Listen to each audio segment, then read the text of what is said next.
Class 11 chapter name cell the unit of life और ये class है second. Topic is an overview of cell. You have earlier observed cells in an onion peel and or human cheek cells under the microscope. तो earlier यहाँ पे क्या बोल रहे हैं कि तुमने कभी ऑनियन पील में और ह्यूमन चीक के सेल्स जो हैं देखे होंगे माइक्रोस्कोप में. Let us recollect there structure. तो वो जो स्ट्रक्चर जो है, वो जो सेल्स जो देखे होंगे उसका स्ट्रक्चर को समझते हैं. The onion cell which is a typical plant cell has a distinct cell wall as its outer boundary and just within it is the cell membrane. Onion क्या है? एक प्लांट है. तो ऑनियन सेल क्या हुई? Plant cell हुई. अब इसमें क्या होता है, प्लांट सेल में एक सेल वॉल होती है और सेल वॉल के जस्ट अंदर क्या होती है? एक सेल मेम्ब्रेन होती है. सेल मेम्ब्रेन दोनों एनिमल सेल और प्लांट सेल दोनों में पाई जाती है. The cells of the human cheek have an outer membrane as the delimiting structure of the cell. और यहाँ पे क्या बोल रहे हैं, ह्यूमन चीक में क्या होती है? सिर्फ एक आउटर मेम्ब्रेन होती है उसमें. तो इसमें अब तक क्या बोला कि ऑनियन सेल जो होती है वो क्या होती है? एक प्लांट सेल होती है, इसलिए उसमें क्या होगा? एक सेल वॉल होती है. लेकिन on the other hand human चीक जो होता है उसमें एक सेल वॉल नहीं होती, सिर्फ एक मेम्ब्रेन ही होती है, जो कि वो जिसको बोलते हैं सेल मेम्ब्रेन. तो इसका मतलब क्या हुआ? सेल मेम्ब्रेन दोनों में हुई, प्लांट सेल हो या एनिमल सेल हो, सेल मेम्ब्रेन उसमें दोनों में मिलती है. Inside each cell is a dense membrane bound structure called nucleus. अब हर एक सेल के अंदर क्या होती है? एक न्यूक्लियस होता है. और वो न्यूक्लियस क्या होता है? मेम्ब्रेन बाउंड होता है. मेम्ब्रेन बाउंड मतलब क्या हुआ कि न्यूक्लियस के चारों तरफ क्या होती है? एक और मेम्ब्रेन होती है. These nucleus contain the chromosome which in turn contain the genetic material DNA. अब ये न्यूक्लियस में क्या होता है? न्यूक्लियस में होता है क्रोमोसोम्स, और इन क्रोमोसोम में क्या होता है? Genetic material. जेनेटिक मटेरियल का मतलब क्या हुआ? DNA. तो क्रोमोसोम के अंदर क्या हुआ? DNA हुआ, जो कि होता है एक genetic material. Cells that have membrane bound nuclei are called eukaryotic. अब क्या है? हर न्यूक्लियस जो होता है उसके चारों तरफ मेम्ब्रेन नहीं होती है. तो जिस न्यूक्लियस में मेम्ब्रेन हुई तो उन्हें क्या बोलेंगे? यूकैरियोटिक.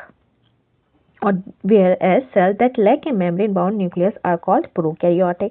तो जिस न्यूक्लियस में मेम्ब्रेन नहीं हुई तो उसे क्या बोलेंगे? Prokaryotic. Eukaryotes, prokaryotes.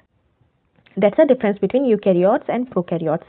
In both prokaryotic and eukaryotic cells, a semi-fluid matrix called cytoplasm occupies the volume of the cell. अब यहाँ पे क्या है? Common characteristics of prokaryotes and eukaryotes की ये है कि उसमें क्या होता है? दोनों में साइटोप्लाज्म होता है. और साइटोप्लाज्म क्या होता है? एक सेमी फ्लूइड मैट्रिक्स होती है. सेमी फ्लूइड टाइप की लिक्विड होता है जो कि जिसको बोलते हैं cytoplasm.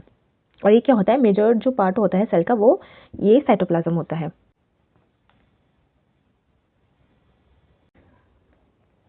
The cytoplasm is the main arena of cellular activities in both the plant and animal cells. तो जितनी भी सेल में जो भी एक्टिविटीज़ होती हैं, सेल की एक्टिविटीज़ होती हैं या फिर रिएक्शंस होते हैं, तो ये कहाँ होती हैं? ये होती हैं सारी साइटोप्लाज्म में. Both plant and animal cells, various chemical reactions occurs in it to keep the cells in the living state.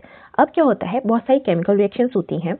वो क्यों होती हैं? अब ये जितनी भी सेल्यूलर एक्टिविटीज़ जो हो रही हैं वो क्यों हो रही हैं? मेन पार्ट क्या है? To keep the cells living. जितनी भी लिविंग ऑर्गेनिज्म है सब क्या चाहते हैं? जिंदा रहना. तो क्या है? ये जितने भी फंक्शंस हो रहे हैं, ये जितनी भी एक्टिविटीज़ हो रही हैं, क्यों हो रही हैं? So that the cell can live. Beside the nucleus, the eukaryotic cells have other membrane-bound distinct structure called organelles like the endoplasmic reticulum ER, the Golgi complex, lysosomes, mitochondria, microbodies and vacuoles. अब क्या है? Nucleus जो है दोनों में present है. Nucleus के अलावा एक सेल में, कौन से सेल में? यूकैरियोटिक सेल्स में और क्या क्या चीज़ पाई जाती है? कौन कौन सी ऑर्गेनेलीज पाई जाती हैं? और यहाँ पे क्या बोल रहे हैं? Membrane bound. यहाँ पे इसका मतलब क्या है? इन सब के चारों तरफ क्या है? एक मेम्ब्रेन है. Other membrane bound distinct structure. तो जितनी भी ये ऑर्गेनेलीज हैं, endoplasmic reticulum, Golgi complex, lysosomes, mitochondria, microbodies and vacuoles, इनके चारों तरफ क्या है? एक मेम्ब्रेन है. इसको क्या बोलते हैं? ऑर्गेनेलीज बोलते हैं. और ये कहाँ मिलती हैं? सारी सेल्स के अंदर मिलती हैं. कौन सी सेल के अंदर? यूकैरियोटिक सेल के अंदर मिलती है. The prokaryotic cells lack such membrane bound organelles. और प्रोकैरियोटिक सेल्स में ये जो होती हैं ऑर्गेनेलीज नहीं होती. Ribosomes are non membrane bound organelles. तो अब यहाँ पे क्या आ गया? राइबोसोम्स. और इसमें क्या है? मेम्ब्रेन नहीं होती. No membrane. अगर होती तो इसको इस वाली ही कैटेगरी में इंक्लूड करते, पर नहीं किया. और लिखा भी है साफ कि इसमें मेम्ब्रेन नहीं होती. Found in all cells. तो ऑल सेल्स का मतलब क्या हुआ कि बोथ प्रोकैरियोट्स एंड यूकैरियोट्स ये दोनों में मिलती है। Both eukaryotic as well as prokaryotes में ये जो होते हैं राइबोसोम्स, दोनों राइबोसोम्स जो होते हैं ये सेल्स में प्रेजेंट होती हैं। Within the cells ribosomes are found not only in the cytoplasm but also within the two organelles chloroplast in plants and mitochondria and on rough ER. ER क्या है? Endoplasmic reticulum. अब क्या होता है, ribosomes तो कहाँ मिलता है? साइटोप्लाज्म में तो मिलता ही मिलता है, लेकिन ये कहाँ पे भी मिलता है? क्लोरोप्लास्ट में मिलता है। क्लोरोप्लास्ट कहाँ होता है? प्लांट्स में होता है। और कहाँ मिलता है? माइटोकॉन्ड्रिया के अंदर भी मिलता है और एंडोप्लाज्मिक रेटिकुलम के ऊपर भी होता है। रफ इसे क्यों बोल रहे हैं? Endoplasmic reticulum. जब रेटिकुलम एंडोप्लाज्मिक रेटिकुलम के ऊपर राइबोसोम्स नहीं होते हैं तो उसको बोलते हैं स्मूथ एंडोप्लाज्मिक रेटिकुलम। जब इस पर राइबोसोम्स एंडोप्लाज्मिक रेटिकुलम के ऊपर राइबोसोम्स लग जाते हैं तो उसे क्या बोलते हैं फिर? Rough endoplasmic reticulum. Animal cells contain another non-membrane bound organelles called centrosome which help in cell division. अब क्या बोल रहे हैं? एनिमल जो सेल्स होती हैं, अब एनिमल सेल्स में एक और ऑर्गेनेली पाई जाती है जिसको बोलते हैं सेंट्रोसोम, जिसका काम होता है सेल डिवीजन में हेल्प करना। और ये भी क्या है? इनके अंदर नॉन मेम्ब्रेन बाउंड, इसके अंदर मेम्ब्रेन नहीं होती। Cells differ greatly in size. अब सेल्स के क्या होते हैं? बहुत तरह तरह के डिफरेंट साइजेस होते हैं, इनके एक सेम साइज नहीं होता, शेप भी सेम नहीं होता एंड एक्टिविटीज भी सेम नहीं होती। For example, mycoplasma, the smallest cells are only 0.3 micrometer in length, while bacteria. हम यहाँ पे एग्जाम्पल दे रहे हैं माइकोप्लाज्मा जो कि एक स्मॉलेस्ट सेल है, ये कितना छोटा है? इतना 0.3 माइक्रोमीटर इन लेंथ। तो माइकोप्लाज्मा कितना छोटा हुआ? 0.3 माइक्रोमीटर इन लेंथ में हुआ, इतना छोटा होता है। फिर इसके बाद आता है किसका एग्जाम्पल? While bacteria.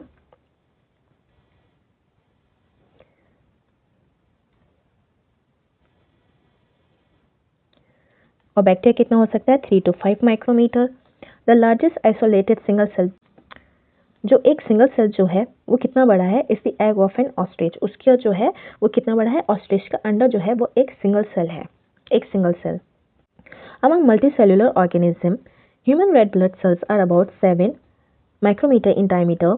अब मल्टीसेल्युलर ऑर्गेनिज्म जो कि ऑर्गेनिज्म जो बहुत सारी डिफरेंट सेल्स से मिलके बने होते हैं, अब वहाँ पे उसकी बात कर रहे हैं। अब ह्यूमन बीइंग्स हैं, वो कितनी डिफरेंट सेल्स से बने होते हैं? हमारे पास कौन कौन सी सेल्स होती हैं? बहुत सारी तरह तरह की सेल्स होती हैं, जिसमें से एक है आरबीसी। वो कितनी बड़ी होती है? 7.0 माइक्रोमीटर इन डायमीटर होती है। अब इसमें से दूसरी सेल्स कौन सी है? नर्व सेल्स होती हैं जो कि बहुत लॉन्गेस्ट होती हैं, बहुत बहुत लंबी होती हैं। Cells also vary greatly in their shape. अब सेल्स की क्या होता है? शेप भी बहुत डिफरेंट तरीके का होता है। कुछ जो होती हैं सेल्स वो डिस्क लाइक होती हैं, डिस्क की तरह होती हैं, कुछ पॉलीगोनल होती हैं, कुछ कॉलमनर होती हैं कॉलम शेप में, और कुछ होती हैं क्यूबॉइड, क्यूबॉइड से ही एज क्यूबॉइड की शेप में as names suggest, that's why their name is like this. Thread like, कुछ थ्रेड की तरह होंगे तो इसलिए उनको नाम कैसे दे दिया? Thread like. और इवन इरेगुलर, ठीक है, इरेगुलर जो कि जिसकी कोई शेप नहीं होती, इरेगुलर शेप होता है, इसलिए the shape of the cells में vary with the function they perform. अब क्या होता है, जो सेल की जो शेप होती हैं वो इसलिए भी वराई होती हैं, वराई मतलब होता है डिफरेंट, इसलिए भी डिफरेंट होती है बिकॉज ऑफ देयर फंक्शन, क्योंकि हर सेल की जो शेप डिफरेंट होती है वो फंक्शन भी अलग तरीके से करते हैं फॉर देयर। तो इसको ऐसे भी समझो कि जो इनकी फंक्शन होगी उस हिसाब से उस हिसाब से ये जो होती है सेल की शेप्स होती हैं। अब जैसे कि नर्व सेल्स है, नर्व सेल्स जो होती हैं इतनी लंबी क्यों होती हैं? क्योंकि इनको मैसेज पहुंचाना होता है कहाँ से? माइंड से या फिर स्पाइनल कॉर्ड से टू दी जो भी एरिया है लाइक फिंगर्स तक। तो इनको क्या चाहिए? वो लंबी लंबी सेल्स चाहिए, तो सो दैट ये पहुंचा सके, इस तरीके से होता है। अब आरबीसी की शेप इस तरीके की क्यों होती है? ओवल शेप, सो दैट वो ऑक्सीजन जो हो सकता है ऑक्सीजन को ज़्यादा से ज़्यादा ट्रांसपोर्ट कर सके, इस वजह से इनकी शेप जो होती है ऐसी होती है। तो अकॉर्डिंग टू द फंक्शन ये जो होती है इनकी शेप होती है। अब देख लेते हैं फिगर, ये है, यहाँ पे है diagram showing different shapes of the cells. तो यहाँ पे डिफरेंट शेप्स जो है सेल्स की हैं, जैसे कि ये रेड ब्लड सेल्स की शेप है, वाइट ब्लड सेल्स की ये शेप है। अब आरबीसी की शेप कैसी है? राउंड एंड बाइकॉनकेव होती है। वाइट ब्लड सेल्स की शेप कैसी होती है? अमीबावॉइड होती है। अब जो हमने पढ़ी थी कॉलमनर जो होती है वो होती है एपिथेलियल सेल्स होती है। कॉलमनर कैसी होती है? लॉन्ग एंड नैरो होती है। इसके बाद आ जाती है नर्व सेल्स जो कि होती है लॉन्ग होती है, लॉन्गेस्ट सेल्स भी होती हैं, और कैसी होती हैं? Branched and long. फिर उसके बाद आ जाती हैं ट्रैकेट जो कि होती है एलोंगेटेड, ये है ट्रैकेट। फिर मेसोफिल सेल्स होती हैं जो कि होती है राउंड एंड ओवल, तो ये this is round and Oval. तो ये डिफरेंट शेप्स थी सेल्स की। नेक्स्ट क्लास में शुरू करेंगे प्रोकैरियोटिक सेल्स।